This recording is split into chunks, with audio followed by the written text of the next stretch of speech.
and new, crucially important book, The Perilous Fight. Hey, friends, this is Michael Brown. We've got a very, very special interview with the esteemed, world-renowned Dr. Ben Carson. If you don't know Dr. Carson, you've been living under a rock somewhere, from being a Republican presidential candidate to serving in the cabinet to heading up a prestigious department in children's neurosurgery at Johns Hopkins. A new book, The Perilous Fight. It's an urgent message. Dr. Carson, welcome to the Line of Fire. Thanks for joining us. Thank you. Thanks for having me. It's my pleasure. So what is this fight about, and why is it so perilous? Well, our country was born in the crucible of war. No one gave us a country free of charge. And we had to fight for everything we had, particularly our freedoms. Now we're in a situation where our freedoms are challenged once again. When Benjamin Franklin came out of the Constitution Hall in 1787, and he was asked, "Sir, what do we have here, a monarchy or a republic?" He said, "A republic, if you can keep it." Mm-hmm. Kept it for 247 years. I don't think you have to be too observant to see that we have a lot of challenges to our traditional freedoms going on right now. But where is the base of our strength? Where is the foundation of our society? It lies with the family. Those who want to fundamentally change our nation into a more Marxist type of state, they know that they cannot overcome us militarily. But how would you overcome a strong power like ours from within? And you go to the very foundation, which is the family, which strengthens the society, which upholds the state. So that's the fight that we're in. A lot of people don't realize it, but the fact of the matter is we're down to the lowest number of traditional nuclear families that we've had in a very long time. And the nuclear family is where the values get transferred. And when you don't have nuclear families, many statistics have shown us from both liberal and conservative research groups that those children do not do as well. They have much higher incidence of failure in school, of encounters with the police, of prison time, of mental illness, of ending up on public dole. The list goes on and on. And yet those children who do come from traditional nuclear families, much higher incidence of success in life in general. Yeah. So the model that we have for the family is an excellent model. There's no reason for us to throw it away.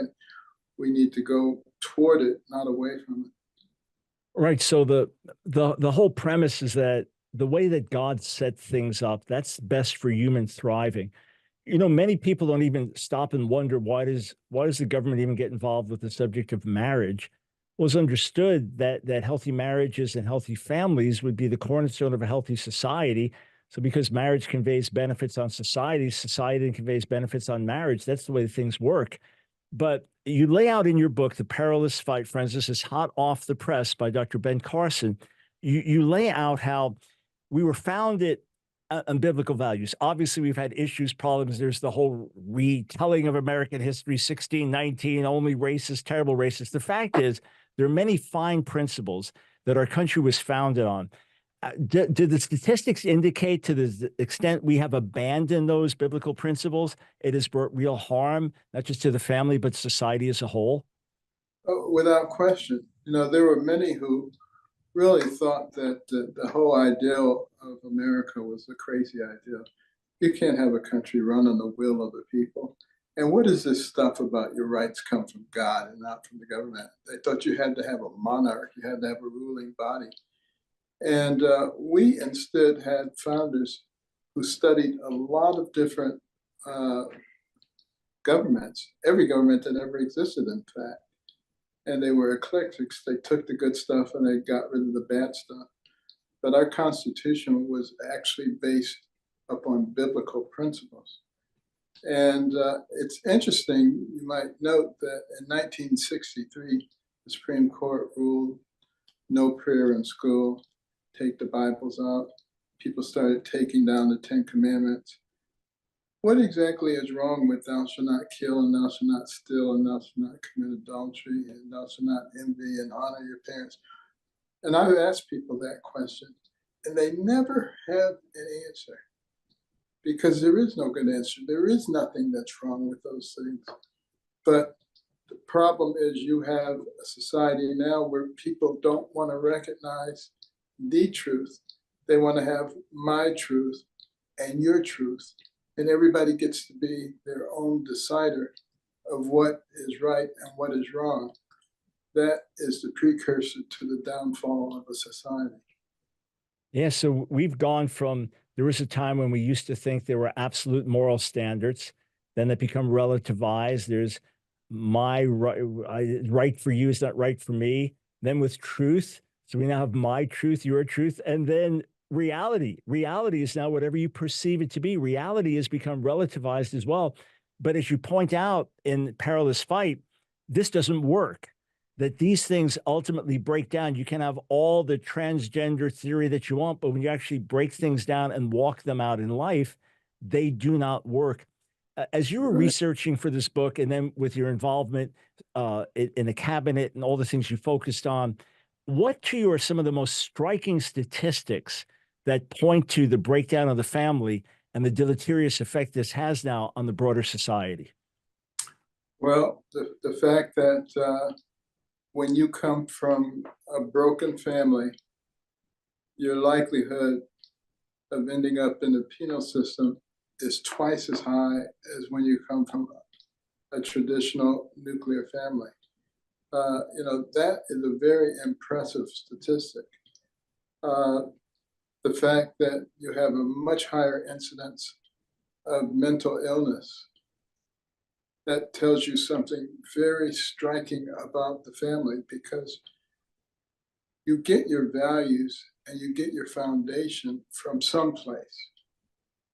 Now, if that's a family that has good values, you're in good shape, you're in solid shape. But if it isn't, you're going to find them somewhere else.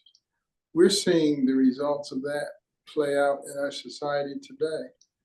We see all of these college students who are so easily manipulated to the point that they are advocating for terrorists and refusing to even acknowledge the existence of some of the terroristic acts that have been carried out.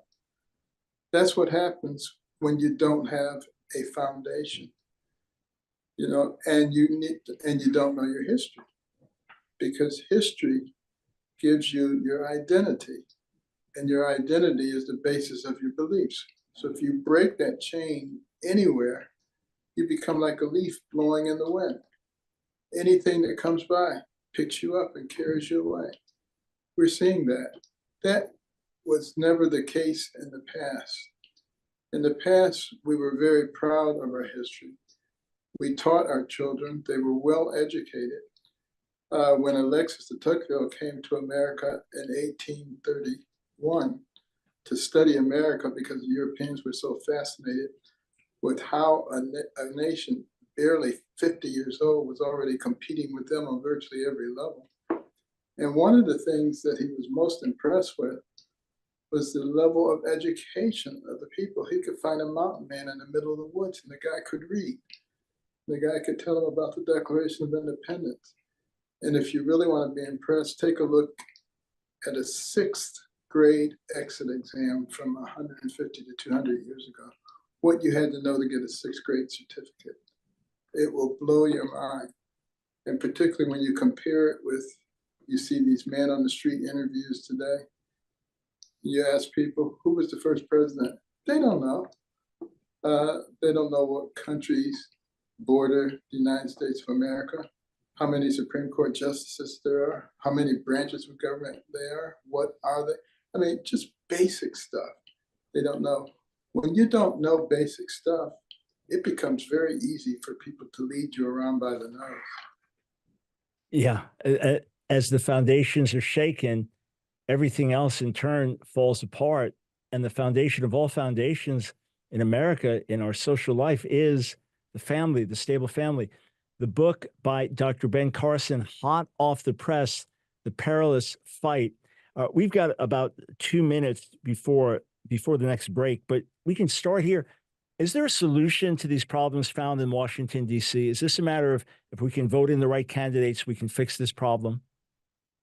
Well, you bring up a very important point, and that is our founders knew that we would reach a point where there would be significant argument about whether we had the right system and whether we should be changing to something else.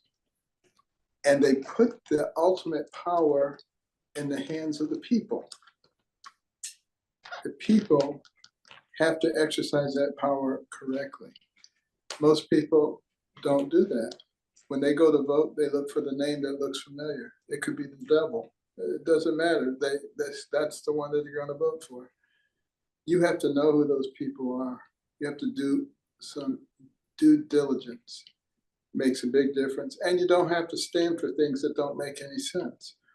When places are being monitored and they say you can only monitor the voting location from way over there where you can't see what's going on, you don't have to accept that. Or they say the signatures don't have to match, you don't have to accept that. Or 100 ballots can come from the same address, you don't have to accept that. You know, when you accept stuff, they keep doing it. And then they say, well, yeah, it happened, but it's not enough to affect the vote. Don't believe it. And we just need to be, and this should be something that should be a bipartisan issue. Everybody should be interested in election integrity. Yeah, absolutely. It's strange that there's even resistance to that whatsoever. All right, friends, we've got one more segment with Dr. Carson, his brand new book, The Perilous Fight. And the fight is for the family. When we come back, I want to ask just a couple of basic questions. Uh, Obviously, the book will open it up in full, but what are common sense things we can do? And then Dr. Carson's own upbringing, raised in difficult situation, not an ideal home setting, and overcoming so much of that, what perspective does it give on the family today? Remember, if you're not getting our Frontline newsletter once a month, digital, informational, inspirational, go to thelineoffire.org, thelineoffire.org. Hit subscribe, give us your name and email, and we'll send that right out to you. We will be right back.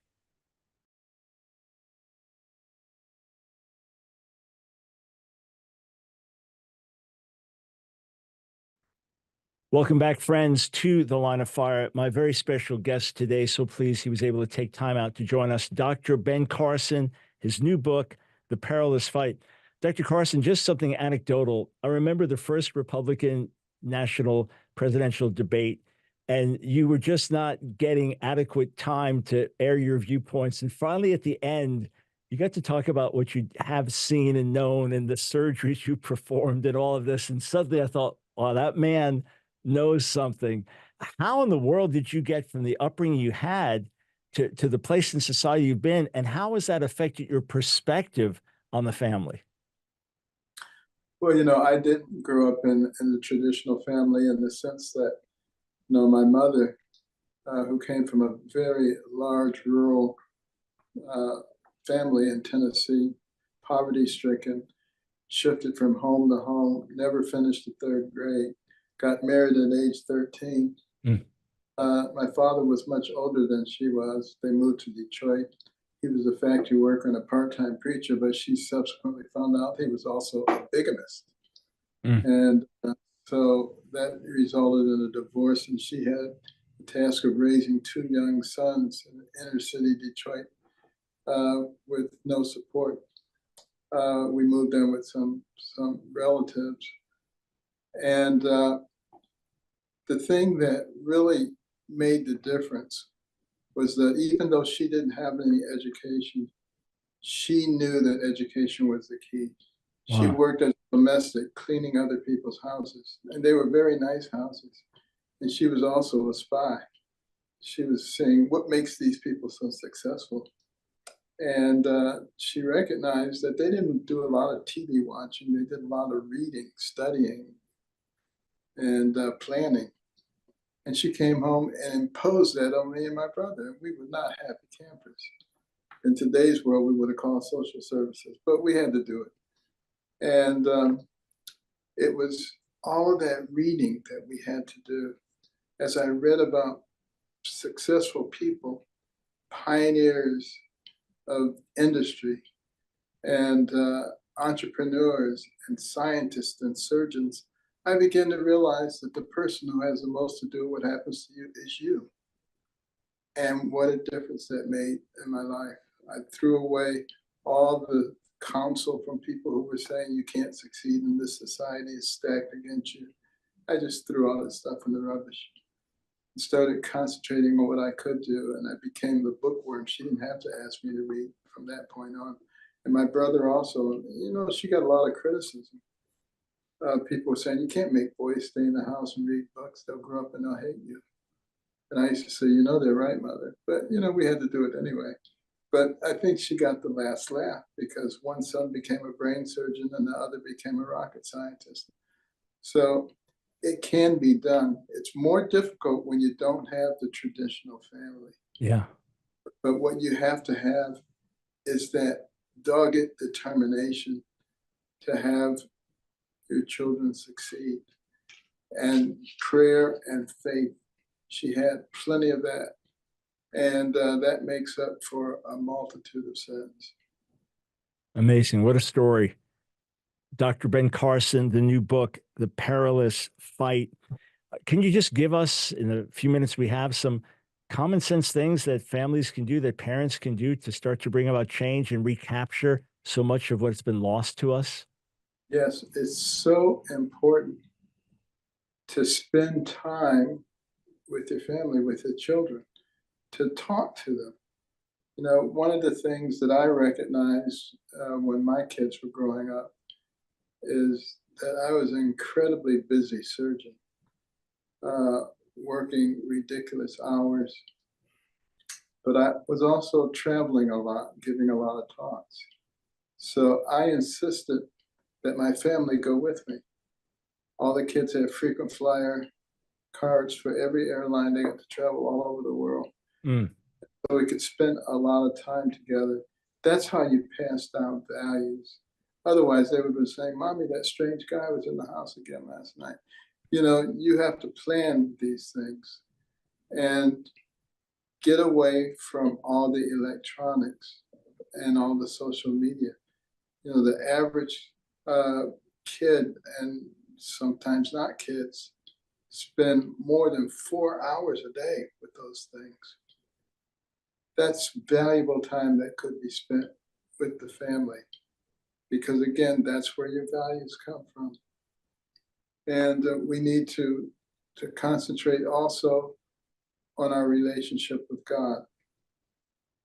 The United States of America went from a ragtag bunch of militiamen to the pinnacle of the world in record time.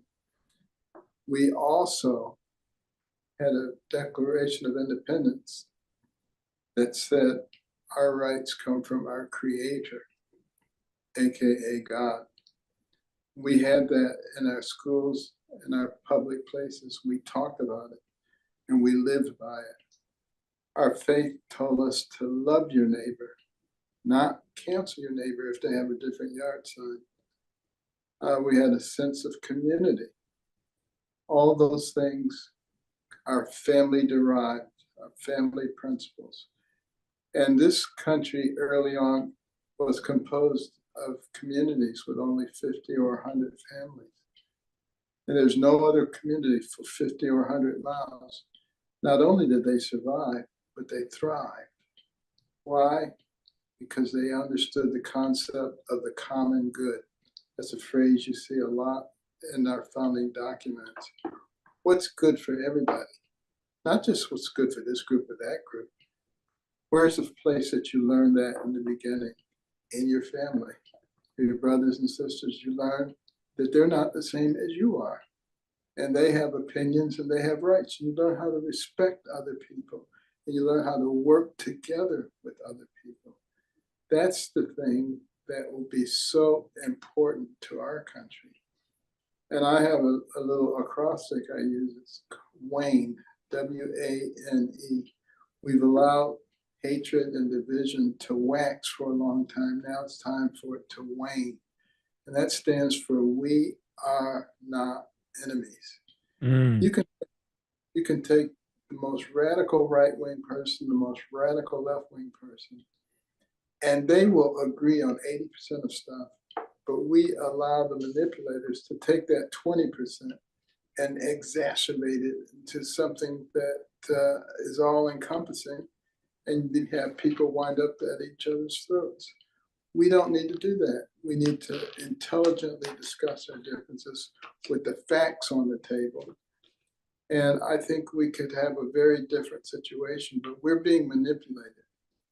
And I talk about this in the book, but in 1963, read into the congressional record were the 45 goals of communists in America. And you'll see things that you recognize today, like infiltrating the public school system and the teacher unions so you could indoctrinate the kids. Hollywood and television, particularly the news, so that you could feed to the people only what you wanted them to hear and exclude what you didn't want them to hear. Driving wedges between parents and their children and usurping the authority of parents. You see a lot of that in the transgender movement. Yeah. And, you know, it goes on and on. There'll be 45 of them. You'll recognize most of them as having been accomplished. Yeah. It's remarkable. That's the very reason that Khrushchev said to Eisenhower, your grandchildren's children will live under our system. Yeah, they had the vision of the Long March, and we're seeing it work itself out. All right, friends, all we did was just stick our toe in the pond here. You need to get the book, Dr. Ben Carson, The Perilous Fight. And I love the WANE acronym. I love the fact that we are not enemies. We can work together for the common good, and we can all start living it out in our own homes. Sir, I know you're busy. I deeply appreciate you taking the time to come on and talk about this. And most of all, thank you for writing the book and being who you are. It's been a pleasure. Thanks for being a patriot. All right. God bless you. Again, the book, Dr. Ben Carson, The Perilous Fight, I'm sure available everywhere that books are sold. You can connect with Dr. Carson many different ways online, but get the book, The Perilous Fight, and we will be right back.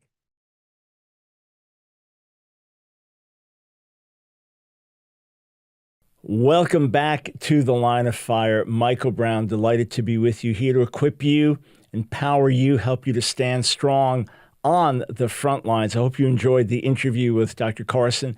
Actually, the first time that I've actually spoken with him directly, and I'm sure just with his background and with the position that he had in the Trump administration, I'm sure the data in that book is rich in terms of what happens with the breakdown of the family. But a word of redemption, you may really have a mess of a family situation. Either you've grown up in one or you're raising your kids in one. Maybe you've been abandoned as a spouse. Maybe you've gone through just all kinds of unexpected hardship and difficulty. Remember, God is a redeemer. And don't worry about the odds. Don't worry about the stats. You can be the exception, just like Dr. Carson and his brother were exceptions. You can be an exception if you really look to the Lord. And that's where the church works together to help fill in gaps and voids within families, to be a family together. Okay, I'm not going to be taking any calls, but I want to get into something that happened last week. This is with controversy over a speech that was given by an NFL great at a traditional Catholic college. I was not familiar with the college, known as Benedictine College, but highly rated both as a Catholic school, liberal arts school, but a traditional school. And they invited NFL place kicker Harrison Butker to speak. they knew exactly who they were asking for and what they were getting. So there was no outrage on the campus over his speech. And if he had been some unknown person giving a speech on campus, this is traditional Catholic speech in traditional Catholic college and no big deal. But because it's an NFL star, he's the place kicker on the Kansas City Chiefs. He's the best place kicker, or one of the best in the NFL. These guys have ice in their veins and kick these from amazing distances with incredible consistency. And I'd heard he was Christian. He is a traditional Catholic. Latin Mass traditional Catholic. He gave his remarks at the college, and next thing there's outrage over it. As of a few days ago, last I checked, the petition on change.org calling for the Chiefs to fire him had over 100,000 people outraged. How dare he make these comments? The NFL distanced themselves from his comments, saying he gave these in his private capacity. On the flip side, his jersey is selling like hotcakes, selling even more than the famous quarterback of the Kansas City Chiefs, Patrick Mahomes. His jersey's selling even more than that. So there's obviously a reaction for and against his comments. So on the one hand, they were very traditionally Catholic, as I said, advocating the traditional Latin Mass, which is a more extreme position than many conservative Catholics would have, and then saying very plainly that the Catholic Church is the church that Jesus established on the earth, etc. So thoroughly Catholic in those terms. And aside from those points, though, what he was saying, these are values, traditional Christian values, family values that most of us would hold to and would not find controversial at all.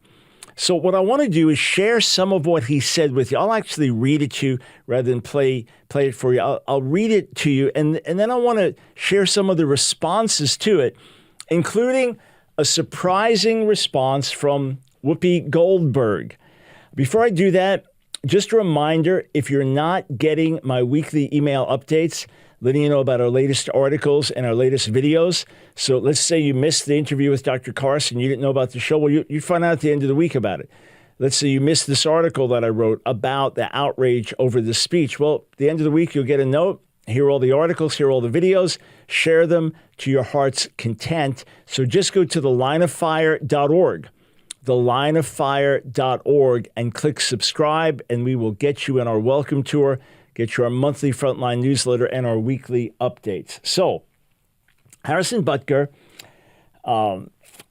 made these comments as a Catholic speaking to Catholics. He referenced the COVID fiasco and obviously how that had wreaked mayhem and havoc on their education and having to do things remotely and other things like that. And he said bad policies and poor leadership have negatively impacted major life issues. And he said things like abortion, IVF, surrogacy, euthanasia, as well as a growing support for degenerate cultural values in media all stem from the pervasiveness of disorder.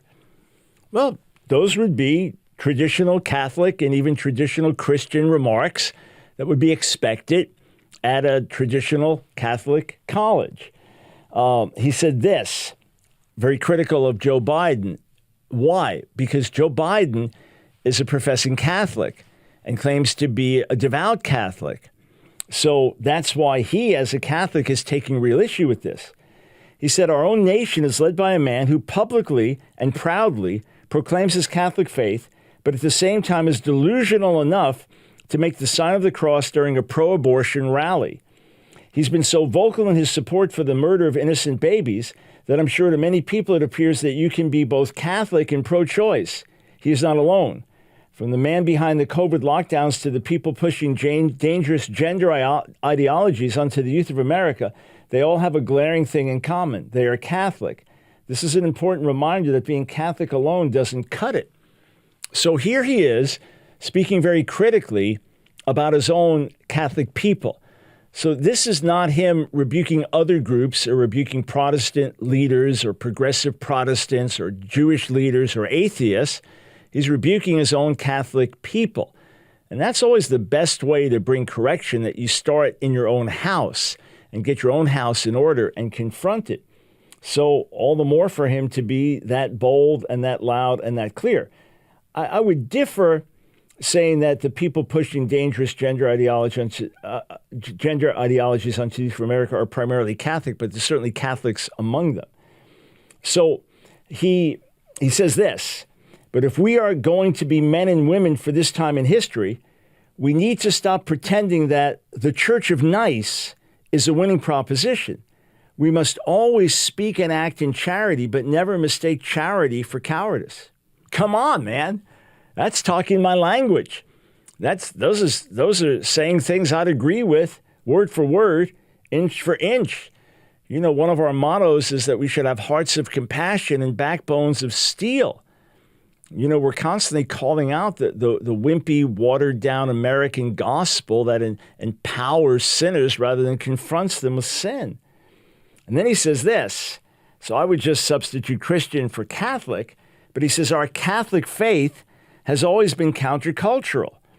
Our Lord, along with countless followers, were all put to death for their adherence to her teachings. The world around us says that we should keep our beliefs to ourselves whenever they go against the tyranny of diversity, equity, and inclusion. And so, again, Jesus did not die for the teachings of the Catholic Church, but amen to his point that following God has always been countercultural, that Jesus is put to death by a hostile world as his followers have been through the centuries. And yes, DEI, diversity, equity, and inclusion, has become tyrannical. And that's why there is such a response to his words. The response to his words has been tyrannical. You know, it's like someone screaming and yelling at you and telling me, don't you tell me I have an anger management problem. Don't you tell me. It's like, I think you're evidencing that you do. The same way with diversity, equity, and inclusion, it ends up being tyrannical. When you challenge it and call it out, you see how tyrannical it is. But that being said, Butker said, before we even attempt to fix any of the issues plaguing society, we must first get our own house in order, and it starts with our leaders. So now he's going to go after Catholic priests and Catholic bishops and Catholic cardinals and others. He says, today our shepherds, meaning Catholic leaders, are far more concerned with keeping the doors open to the chancery than they are saying that difficult stuff out loud. It seems that the only time you hear from our bishops is when it's time for the annual appeal. Whereas we need our bishops to be vocal about the teachings of the church, setting aside their own personal comfort and embracing their cross, our bishops are not politicians, but shepherds. So instead of fitting in the world by going along to get along, they need to stay in their lane and lead. So I could say amen to that for all spiritual leaders in the body. And then here's where things got super controversial. Here's where he's really getting called out. He's not getting called out for rebuking Catholic leaders. He's getting called out for rebuking the president. But he's not getting called out for rebuking Catholic leaders.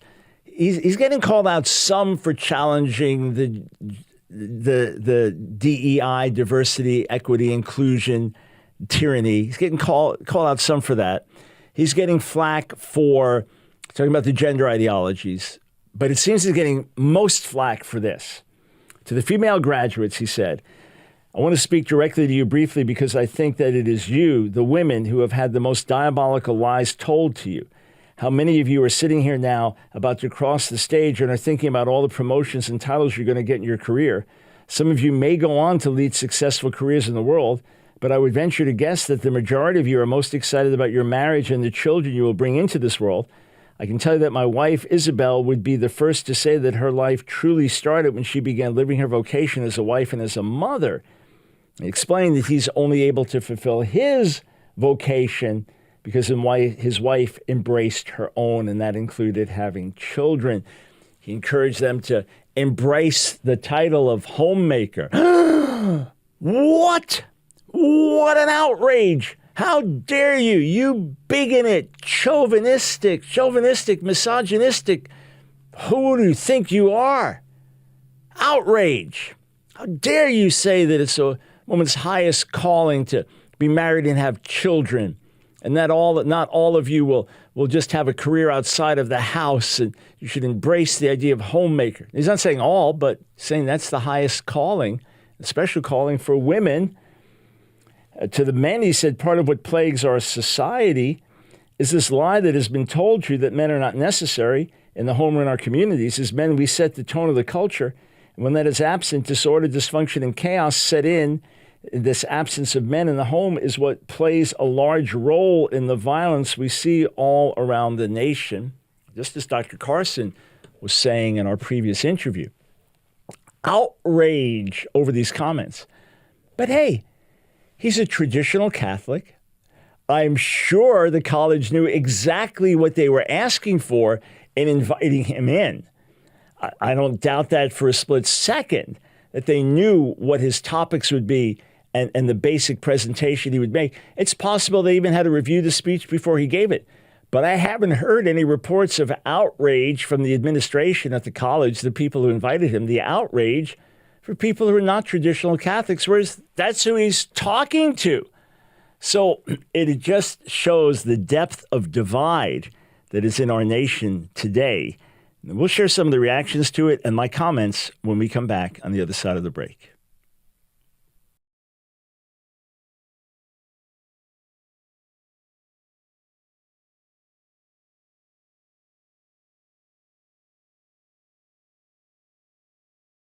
Thanks for joining us on The Line of Fire. A loud shout out to our co-sponsor, Trivita.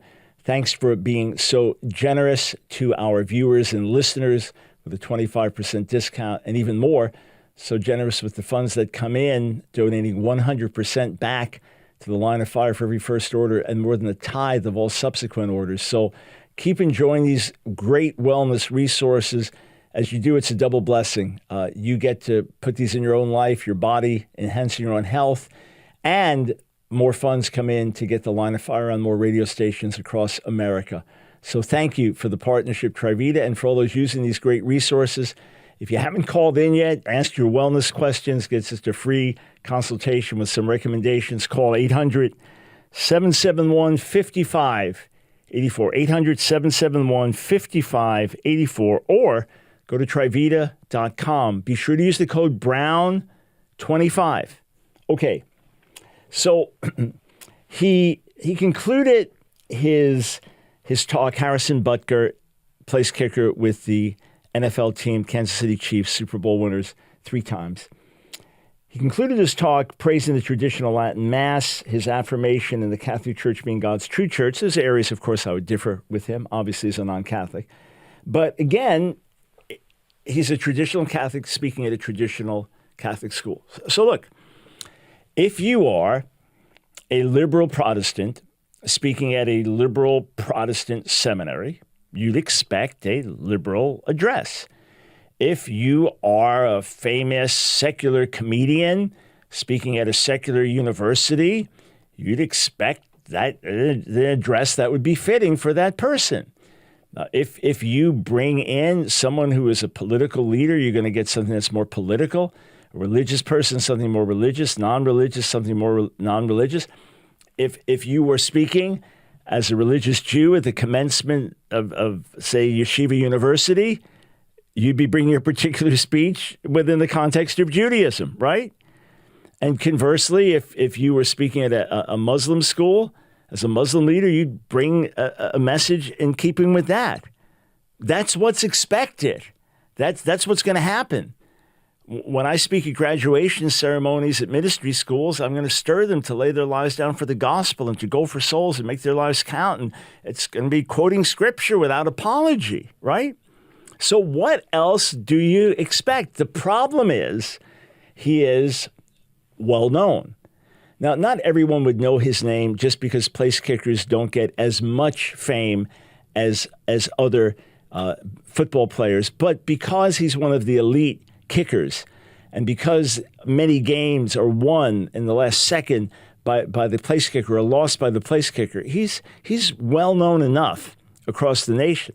And because he's on the Super Bowl champion team, well, now he's the subject of attack. Again, it's really irrelevant because he's a traditional Catholic, he's entitled to his beliefs, and he's speaking them at a traditional Catholic school. But in today's culture, no, you can't. See, that's the issue we've pressed for years. It's not a matter of live and let live. It's a matter, as I said, that those who came out of the closet, saying this is about equality and tolerance and freedom, over the years began to want to put others in the closet who are different. I've mentioned GLAAD, the Gay and Lesbian Alliance Against Defamation, which is really the Gay and Lesbian Alliance Against Disagreement, that they started years ago, the Commentator Accountability Project. I was one of the first 36 listed on their project, where they went to different networks and said, do not allow these people, Chuck Colson and Tony Perkins, me, others, don't allow these people on your networks because they're biased and bigoted and they're not experts in their field and they're going to bring information about LGBTQ issues that is destructive and poisonous. So don't give them a platform. Make sure you give the right views that are in harmony with what we believe and don't air opposing views. That's why I renamed it the Gay and Lesbian Alliance Against Disagreement. So on the View, a co-host Sarah Haynes said this: if you're using this to oppress people or hold them down, you're not walking with Jesus. Okay, so you are oppressing people or holding them down by encouraging women to embrace the sacredness of the calling of being wives and mothers. Not saying that's the only career they can have, but for many, that is going to be the most fulfilling thing they do over a period of many years. That's holding them down. That's oppressing people. And you're not walking with Jesus. If you do that, if you warn against dangerous gender ideologies, you're holding people down and oppressing them. But see, that's the view. The angry, legalistic God. The angry, legalistic church, the destructive, dangerous Bible. If you live by it, you are oppressing people and holding them down. And obviously, you're not really walking with Jesus. Because if you really walk with Jesus, according to the world's view, then anything goes. If you really walk with Jesus, then always lead to God, because Jesus is the epitome of nice, and Jesus doesn't judge. And Jesus accepts everybody right the way they are and doesn't call them to change. That's the Jesus of the world. That's the Jesus that the world loves. Remember what Jesus said to his disciples and to us in John 15, if you were of the world would love you as its own. But because you're not of the world, I've chosen you out of the world, therefore the world hates you. Let it not be, 1 Peter 4, let it not be that we are hated because we're hypocrites, because we're troublemakers, because we're meddlers, because we're sinners that mess up all the time. Let it not be that the world hates us because of that we're self-righteous. No, let it be the world hates us because we're like Jesus. Let it be the world hates us because we shine light in dark places. Let it be the world hates us because we say there's only one way to God, and that's through the cross. Sarah Haynes added also that by advocating the traditional Latin Mass, he was practicing an extremist and cult-like version of Catholicism. So that would be a criticism for more progressive, so-called branches of the Catholic Church. Joy Behar opined that he had mother issues and should get a therapist.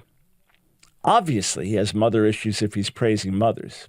Obviously, he needs a therapist if he's talking about the beauty of a woman's calling to be a wife and a mother and a homemaker. Obviously, he needs therapy.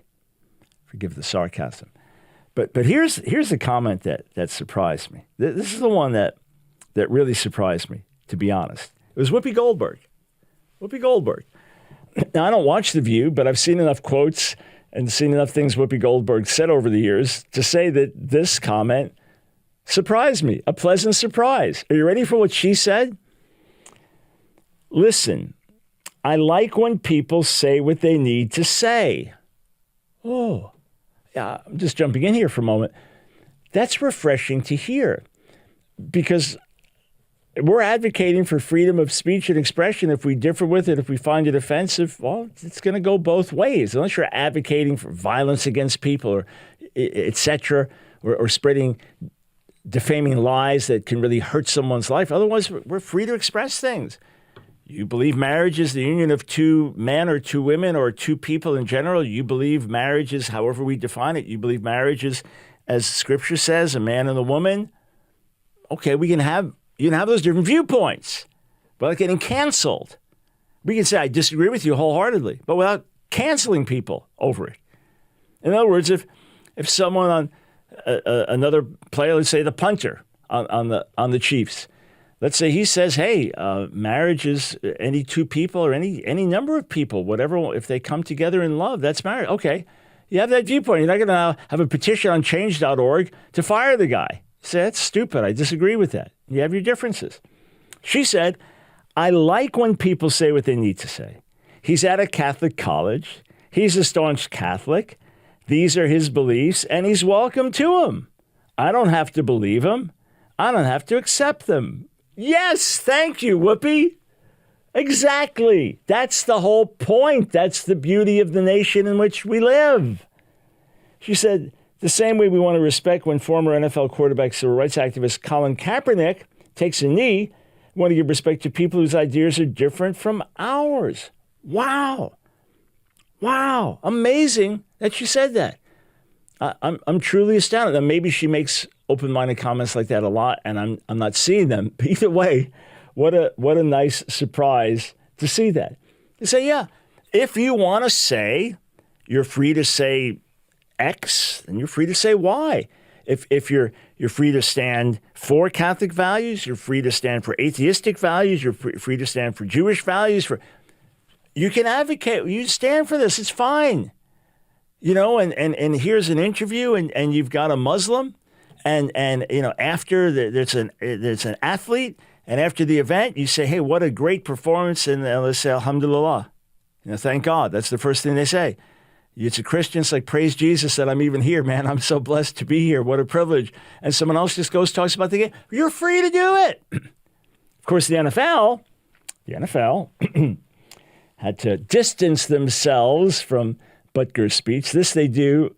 It's this total Orwellian double speak. They said he spoke in his private capacity. And of course, they're distancing themselves from his speech because they stand for inclusion. Yeah, that's double speak for my way or the highway. That's double speak for our views only in an exclusive way. That's the new meaning of inclusion. But of course, what else? So the question is, since Butker is so valuable and so good, what's going to happen? You know, these NFL teams, they try to avoid secondary controversies when they can on different subjects. So he's highly valuable. On the one hand, jersey sales taking off. On the other hand, the petition against him. Be interesting to see how the Chiefs handle this. But I don't see Butker apologizing or backing down, nor should he. In the midst of the differences I'd have with him as a non-Catholic, kudos for speaking up and speaking clearly in an unashamed way, and for calling for house cleaning within his own Catholic church to start. All right, friends, we are just getting started this week. We'll have an awesome week. We'll be opening the phones for your calls, so get ready to interact on a wide range of subjects. And one more reminder, if you're not getting our monthly Frontline newsletter, edifying, informational, inspirational, go to thelineoffire.org and click subscribe.